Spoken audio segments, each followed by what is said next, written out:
Usap-usapan ngayon sa social media, ang di umano'y banat ni Kim Chiu sa dating presidente na si Rodrigo Duterte. Ito nga'y matapos siyang hulihin at dalhin sa Hague, Netherlands, para harapin ang mga akusasyon laban sa kanya. Ang pagpalag ni It's Showtime host Kim Chiu sa akusasyon ng isang netizen sa kanya, na pinaringgan niya si dating Pangulong Rodrigo Duterte, dahil sa binasang spiel sa noontime show na It's Showtime. Sa episode ng noontime show, Miyerkules ika-12 ng Marso, masayang binasa ni Kim Chiu ang spills niya.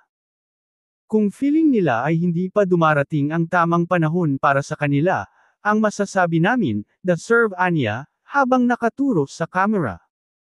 Maririnig naman ang tawanan mula sa madlang people audience. Wait, di pa ako tapos. Deserve niong rooms back sa buhay, dagdag pa niya. Isang netizen naman ang nagsabing tila parinig daw ito ni Kim kay Duterte, matapos ang pag-aresto sa kanya ng International Criminal Court o ICC, noong Martes ika-11 ng Marso. Kakapanood kulang ng Showtime sabi ni Kim Chiu deserve daw makulong si Tatay Digong.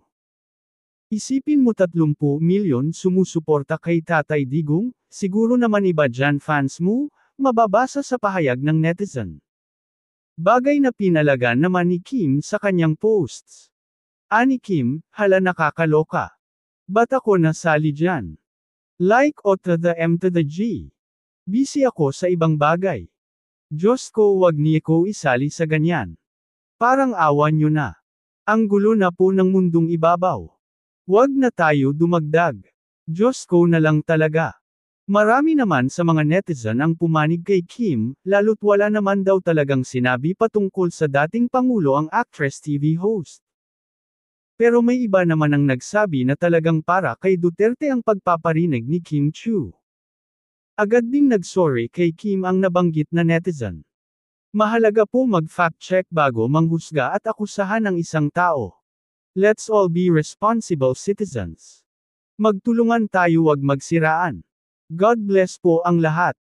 Hindi naman nabanggit ni Kim Chiu, kung may balak siyang magsampa ng reklamo laban sa nabanggit na netizen, kahit na hinihikayat siya ng fans na magpasample.